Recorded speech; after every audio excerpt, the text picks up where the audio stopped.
Que quando a gente estava lá conversando sobre a introdução, eu falei que existia uma parte na introdução que era completamente autoral, que essa parte chama-se tese. Dentro da tese, o autor ele tem a liberdade de propor, né, de apresentar uma visão autoral acerca do problema. O restante do texto, poucos elementos serão autorais. O desenvolvimento, a gente vai ter um elemento com esse ineditismo, né, autoral, e na conclusão nós não vamos ter nada. Até porque a proposta de intervenção ela é resultado de tudo aquilo que você falou, de todos os elementos que foram apresentados no texto, tá certo? Lembrando que a proposta de intervenção vai responder o quem e o como, ok? Então, eu gostaria de ler uma redação aqui, deixa eu ver de quem é essa redação. Essa redação é da Amanda Rafaele Bolsão Magalhães Rocha. É quase o nome de um dependente do Dom Pedro I, né? Amanda Rafaela Bolsama Magalhães Rocha. É de Taituba, Pará. Pará? É, Pará. 21 anos. Essa mocinha. Eu quero ler essa redação para mostrar para vocês como que a conclusão retoma elementos anteriores. Como é que essa conclusão retoma elementos anteriores, certo? Ana entrou. Oi. Vamos lá, vou fazer uma primeira leitura. Prestem muita atenção. Escreva as palavras-chave se você está fazendo acompanhamento dessa live com papel, caneta. Escreva as palavras-chave porque a gente vai fechando. Essa daqui, deixa eu ver qual que é essa redação. É do mesmo material que eu mandei lá no grupo do WhatsApp. Na verdade, um participante do grupo mandou e eu estou repostando, que é muito bacana. Página 9. Página 9. Certo. Foi aqui que utilizou o termo de feudalização. É isso mesmo? É. Utilizou o termo da feudalização cultural. Então vai lá. A construção dos feudos... Não, primeiro vou ler a conclusão. Bora ler a conclusão primeiro. Conclusão. Ok. É isso. Certo. Conclusão. Portanto, cabe à iniciativa privada... Olha só. Portanto, cabe à iniciativa privada, em parceria com os estados e municípios, promover a interiorização das salas de teledramaturgia, por meio da construção de novos empreendimentos em áreas distantes dos polos econômicos e da redução dos custos para o consumidor de baixa renda, incentivando então a cultura mais democrática. Além disso, é responsabilidade da Ancine, Agência Nacional de Cinema, estabelecer um canal de comunicação mais efetivo com o telespectador, por intermédio de aplicativos e das redes sociais interativas, para que denúncias e reclamações sobre preços abusivos possam ser realizadas. Como efeito social, a democratização do cinema no Brasil será uma realidade, destruindo assim barreiras e feudos sociais. Presta bastante atenção. O primeiro período juntou a resposta a dois comos e a dois comos, logo no primeiro período. Juntou a resposta aos quem irão fazer. O primeiro período ficou bem amplo, porque ela juntou as duas respostas. Pegou umas 4 a 5 linhas. O primeiro período, na verdade. O segundo período, que é o período que fala da Agência Nacional de Cinema, dá uma resposta de que forma que a sociedade pode agir para reduzir os altos custos desses ingressos de cinema. E aí a opção dela foi dizer que a Agência Nacional de Cinema, que é a agência que regula o cinema no país, ela deve ampliar a forma de comunicação e facilitar essa comunicação e o recebimento de denúncias e reclamações dos espectadores, dos clientes, certo? E aí no final ela traz a ideia do efeito social, da realidade ideal que vai ser alcançada com isso. E para ela, se estados e iniciativa privada interiorizarem as salas de teledramaturgia, reduzirem os custos dos ingressos, se a Agência Nacional de Cinema acolher as denúncias e as reclamações e contemplá-las em atendimento, vai ser realizado no país uma democratização do cinema. Ok? E aí ela fecha com o conceito principal dela, que é a feudalização, destruindo barreiras e feudos sociais, entre aspas, porque é um conceito que ela apresentou dentro de um contexto que ela organizou, tá? Não é a ideia de feudo europeu, né, de organização de terra, de relação de sucedâneo e vassalo, não é isso aí. É uma analogia a essa realidade aplicada à questão do cinema no país, tá? As salas cinematográficas, né? Salas de teledramaturgia, ok? Então, nós tivemos 3 períodos nessa conclusão. Deixa eu ver, três períodos na conclusão. O primeiro período junta todas as respostas, né? O segundo período dá uma resposta à questão do atendimento ao consumidor, como isso vai ficar. E o terceiro período é a realidade ideal, ok? Deixa eu apresentar para vocês a introdução dela. Olha como é interessante. No último período, ela trabalhou o conceito de feudalização. Trabalhou não, ela disse que vai ser destruído, tá bom? Na introdução, ela fala assim: a construção dos feudos, muros que delimitavam uma determinada área no período da Idade Média, segregou milhares de pessoas e impossibilitou o acesso a bens que somente a nobreza podia usufruir. Nossa, professor, essa redação é sobre democratização do acesso ao cinema, democratização do cinema no país. O que tem a ver ela falar de feudo? Observa de que forma que ela faz, de que forma que ela vai unir essa ideia que ela apresenta com o contexto temático dela. Esse é o primeiro período da introdução dela. O primeiro período da introdução dela apresentaria a contextualização temática. Vamos ver como é que ficaria.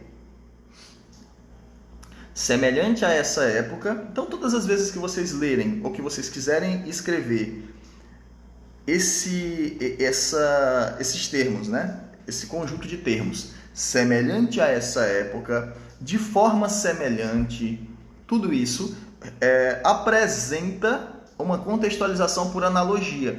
Então eu apresento uma realidade de outro país ou de outra época, e aí eu trago ela por analogia para a realidade brasileira. Olha o que ela falou. Semelhante a essa época, que época? A época da feudalização europeia da Idade Média. No contexto brasileiro contemporâneo, então você vai precisar dizer isso, porque já que é analogia, você vai ter que dizer com que época e com que local você está comparando. O cinema, e aí entra o termo principal do tema, é um dos inúmeros meios de democratizar a cultura.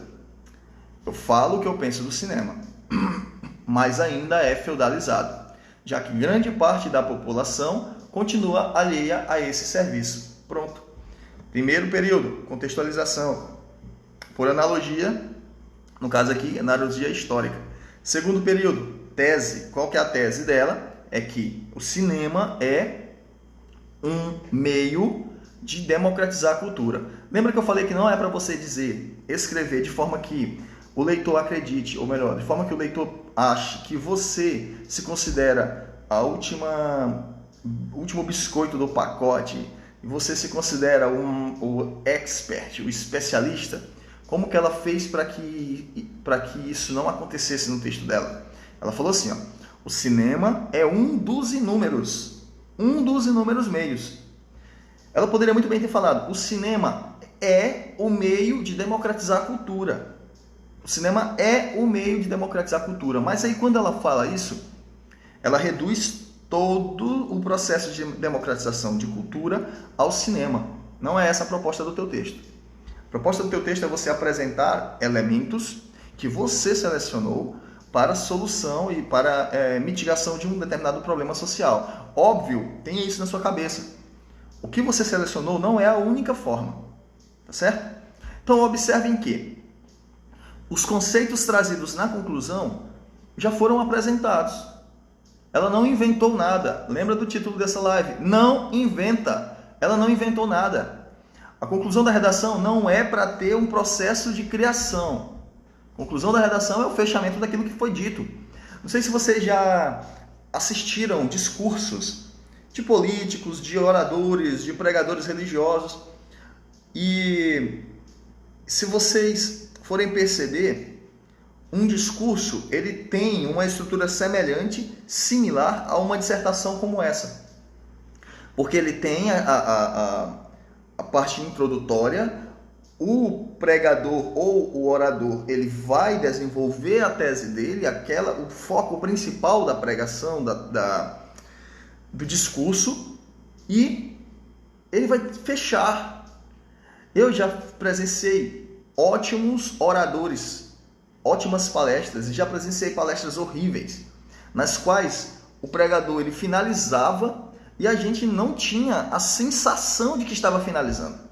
Quando a gente ia perceber, acabou. Isso é horrível quando se trata de texto. Já é horrível quando se trata de um discurso, né? de uma fala. Quando se trata de texto, e o texto, um dos textos, né? Não vamos limitar, mais importantes da tua vida, que é o texto que vai garantir 20% da tua nota, se você fizer isso, se na tua conclusão você não deixar a sensação para o leitor de que está finalizando, o texto não vai ser bem avaliado. Lembrando, não inventa, não é para trazer coisa nova. Tem orador que começa a falar, quando ele está finalizando, ele lança uma ideia, aí vai de novo e passa o tempo, né, de discurso. É horrível, horrível, horrível. O que ela fez para evitar isso? Lá na conclusão ela colocou simplesmente a palavrinha portanto. Portanto, ela poderia ter falado diante do exposto, a partir das ideias elencadas, ela escolheu a palavra portanto. Por que ela escolheu a palavra portanto? Simplesmente porque o período dela tem 5 linhas. Então ela sabe que ela precisava economizar espaço. E ela utilizou o recurso mais simples. Portanto. Ok? A palavra portanto, ela remete ao tanto de coisa, soluço, ela remete ao tanto de coisa que você apresentou antes no texto. Portanto. Ok? Então tá extremamente certinho. Tá. O último período da introdução dela fala assim, ó. Então, tanto a concentração das salas de teledramaturgia em regiões mais desenvolvidas economicamente, quanto os exorbitantes preços dos ingressos e alimentos vendidos com exclusividade pela empresa proprietária, mutilam a cidadania e consagram importantes simbologias de poder. O que ela falou lá em cima, na tese dela? Grande parte da população continua alheia a esse serviço e por conta da feudalização do serviço. Essa, né, é o processo de tese. As duas hipóteses que ela vai trabalhar são, então, tanto, todas as vezes que você ouvir tanto, pode esperar uma palavra quanto. Falou tanto, vai ter um quanto depois. Se vai ter um quanto, são 2 elementos. Olha que inteligente. Tanto a concentração das salas de dramaturgia em regiões mais desenvolvidas, já sei que ela vai falar em um dos períodos, que eu disse para vocês que não obrigatoriamente precisa ser o primeiro, ela vai falar dessa interiorização das salas. Por quê? Porque ela está dizendo que a concentração das salas de dramaturgia mutilam a cidadania. A concentração da sala de dramaturgia mutilam a cidadania. E o segundo, os exorbitantes preços dos ingressos e alimentos vendidos também mutilam a cidadania. A primeira hipótese dela, concentração dos preços, então ela vai ter que escrever algo sobre essa desconcentração, porque o teu texto não é para falar da hipótese meramente. O teu texto é para apresentar uma análise dessa hipótese. Então, se ela fala que a concentração dessas salas impede que o cinema seja um meio de democratização, óbvio que ela vai ter que apresentar uma contra-realidade. Então, se é concentração que ela está denunciando, ela vai ter que defender a ideia da democratização, tá bom? Da interiorização, interiorização é você mandar para várias cidades, né? Enfim, para cidades, não somente para as cidades, eu ia falar religiosas, não somente para as cidades mais abastadas economicamente, não somente para as capitais, para as grandes cidades, tá? E o outro é os exorbitantes preços dos ingressos. Exorbitantes preços dos ingressos. Lembram que lá na conclusão ela falou que a Ancine tem que fiscalizar isso? Lembra? Olha só. Lembra que na conclusão ela falou que a iniciativa privada e os estados precisam fazer com que essas salas cheguem a outras cidades? Primeiro período da conclusão. Tudo apresentado na introdução. Se eu ler somente a introdução e a conclusão, olha como fica. A introdução e a conclusão. A construção dos feudos, muros que delimitam uma determinada área do período da Idade Média, segregou milhares de pessoas e impossibilitou o acesso a bens que somente a nobreza podia usufruir. Semelhante a essa época, porque eu já apresentei. Esta eu iria apresentar ainda. Semelhante a essa época, no contexto brasileiro contemporâneo, o cinema é um dos inúmeros meios de democratizar a cultura, mas ainda é feudalizado. Já que, feudalizado, entre aspas, porque hoje vou fazer uma analogia desse conceito. Já que grande parte da população continua alheia a esse serviço. E eu explico. Eu estou falando porque eu estou me colocando no lugar dela. Né? Mas a autora, ela explica o termo entre aspas. Se você fizer isso, explique o termo. Por que o cinema é feudalizado? Porque já a grande parte da população continua alheia a esse serviço, que ela falou lá na frente, lá em cima. Somente a nobreza podia usufruir. Então, um período retoma o outro. Então, tanto a concentração das salas de teledramaturgia em regiões mais desenvolvidas economicamente, quanto os exorbitantes, muito caros, preços dos ingressos e alimentos vendidos com exclusividade pela empresa proprietária, mutilam a cidadania e consagram importantes simbologias de poder. Vou ler a conclusão. Portanto, já é um texto, né, conclusivo. Cabe à iniciativa privada, em parceria com os estados e municípios, sempre que vocês fizerem ou falarem que alguma coisa é da iniciativa privada, diga que vai ter que fazer parceria com os estados. Portanto, cabe à iniciativa privada, em parceria com os estados e municípios, promover a interiorização das salas de teledramaturgia por meio da construção de novos empreendimentos em áreas distantes dos polos econômicos e da redução dos custos para o consumidor de baixa renda, incentivando então a cultura mais democrática. Além disso, é responsabilidade da Ancine, Agência Nacional do Cinema, estabelecer um canal de comunicação mais efetivo com o telespectador, por intermédio de aplicativos e das redes sociais interativas, para que denúncias e reclamações sobre preços abusivos possam ser realizadas. Como efeito social, a democratização do cinema no Brasil será uma realidade, destruindo assim barreiras e feudos sociais. Observa como faz sentido os dois parágrafos juntos. Observa como os dois parágrafos tratam da mesma temática. Observa como os dois parágrafos trazem os mesmos elementos. Porém, um introduz esses elementos e o outro apresenta respostas diferentes quanto a esses elementos. Tá certo? Lá em cima ela falou que a feudalização mutila essa cidadania. Aqui ela está dizendo que para resolver a feudalização, há necessidade de uma parceria entre as donas dos cinemas e os estados e municípios, que podem muito bem, ela não falou, mas você que é um bom leitor entende, podem muito bem dar incentivos fiscais para a abertura desse tipo de negócio. Legal? Olha só o segundo parágrafo do desenvolvimento, não vou ler nem o primeiro. O segundo parágrafo do desenvolvimento fala assim: outrossim, que palavrinha bonita, outrossim, que é outro assim. Outrossim, os preços abusivos de ingressos. Preço abusivo de ingresso, eu acho que a gente já ouviu falar disso, né? Os preços abusivos de ingressos, a divisão das salas em categorias de conforto, que torna isso mais nítido ainda, né? Não vou nem comentar, mas quanto melhor o conforto, mais caro fica. E a proibição de entrada de bebidas e alimentos que não sejam vendidos no estabelecimento. Inclusive, isso aqui foi objeto de diversas denúncias do Ministério Público, né? O Ministério Público já agiu com relação a isso. E os grandes cinemas, os grandes cinemas já não te impedem de entrar com alimentos comprados fora. Que não sejam vendidos no estabelecimento dividem ainda mais a sociedade. Isso pode ser explicado. Lembra lá do que eu falei para vocês? Apresenta a hipótese fazendo uma análise da tua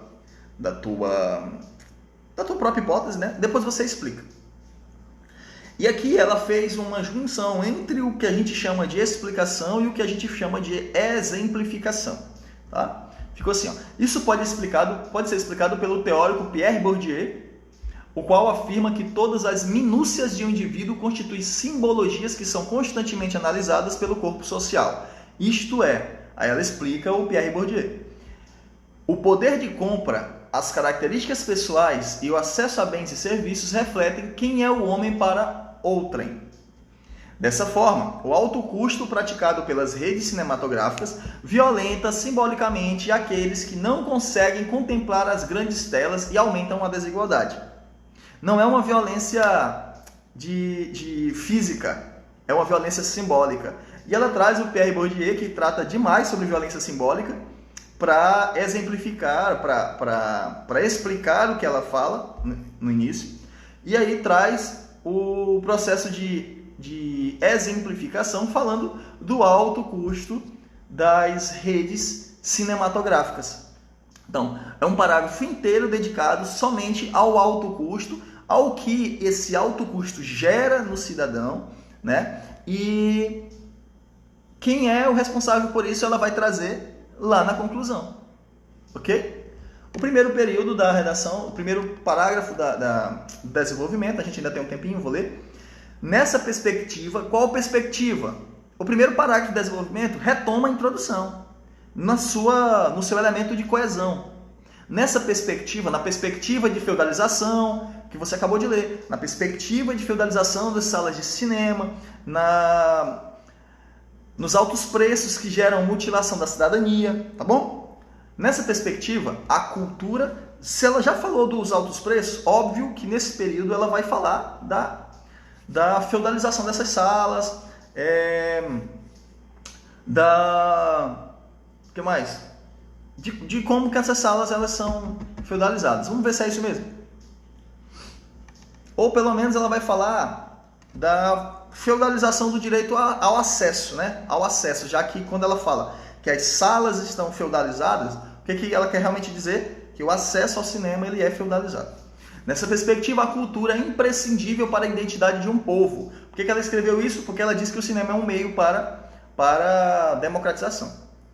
O cinema é uma fundamental ferramenta de inclusão e de propagação de valores sociais. Entretanto, olha só a construção dela, né, em oposição ao que ela vai falar. Ela mostra uma realidade, ela diz o que é ideal, mas aí ela vai apresentar o problema. Entretanto, de acordo com o geógrafo Milton Santos, foi ela que falou? Não. Olha só a referência que ela está trazendo. Milton Santos, no texto Cidadanias Mutiladas, a democracia extremamente necessária para a fundamentação cultural do indivíduo só é efetiva quando atinge a totalidade do corpo social. Ela está falando justamente do que ela disse lá no início, que somente alguns abastados têm acesso à cultura, né? Acesso democrático à cultura. E aí o Milton Santos está dizendo que a democracia ela só é efetiva quando atinge todos, Ou seja, na medida em que os direitos são universais e desfrutados por todos os cidadãos. Dessa maneira, a concentração das salas de cinema, que autora maravilhosa, a concentração das salas de cinema em áreas com alto desenvolvimento econômico, já tinha falado disso, e o alheamento, essa palavra existe, de milhares de pessoas a esse serviço provam que não há democratização do acesso à cultura cinematográfica no Brasil, marginalizando grande parcela da sociedade desprovida de recursos financeiros. Todas as vezes que ela está finalizando o parágrafo, ela está criando um período com o problema que gera acerca de toda a hipótese que ela apresentou. Essa é uma das outras formas de fazer parágrafo de desenvolvimento. Lembra que eu falei para vocês que no parágrafo de desenvolvimento, na parte final, você ia responder a uma perguntinha. O que pode ser feito? Ela optou em não fazer isso aqui. Por quê? Porque em cada parte ela vai deixando subentendido o que deve ser feito, que é a democratização do acesso. Para lá no final, na conclusão, ela dizer que deve ser democratizado e vai ser democratizado de acordo com a ideia dela de como e quem. No caso, iniciativa privada, estados e municípios, como e quem, né? Interiorizando as salas. Como? E os altos preços, quem? Anvisa? Não, Ancine, Anvisa. Ancine, atendendo às denúncias dos telespectadores. Deu para observar como que uma conclusão, ela não é um resumo do texto. Como que uma conclusão não pode iniciar coisas novas. Como que uma conclusão tem que retomar o que foi apresentado de modo a dar respostas.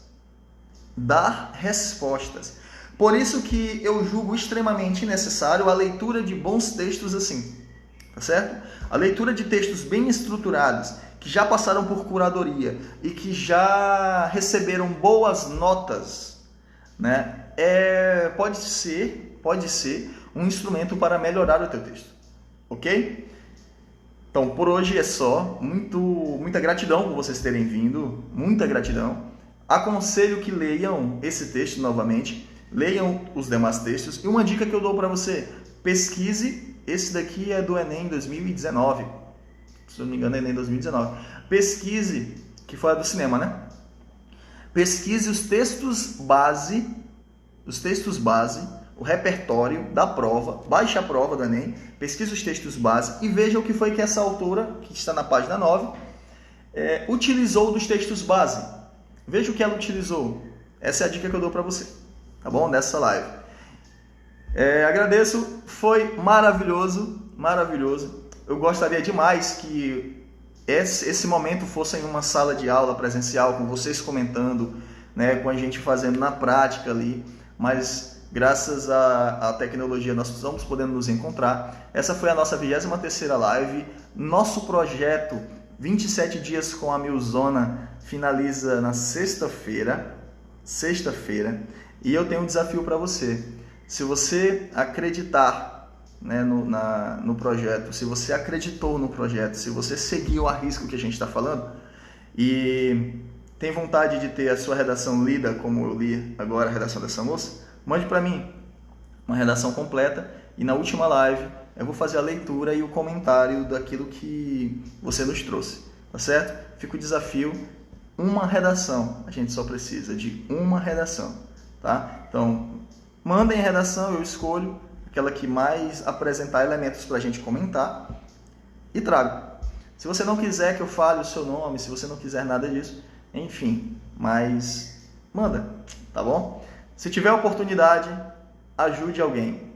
Essa, acredito que é a nossa maior herança, é a capacidade de ajudar, tá bom? E vai ser a melhor coisa que nós vamos deixar para gerações futuras, a empatia e a capacidade de ajudar as demais pessoas. E daqui a pouquinho eu estarei na Avenida Litorânea, correndo com a melhor tropa do curso de formação de oficiais. Tropa do 3º ano, tá certo? Não sei se o Thiago ainda está aí, já deve ter saído. E fiquem com Deus. Não voltem para a cama, não voltem. Vão procurar alguma coisa diferente para fazer. Mudem os hábitos de vocês, tá bom? Um abraço, até amanhã. Não lembro qual que é a temática de amanhã, mas amanhã a gente se fala. Um abraço, fiquem com Deus.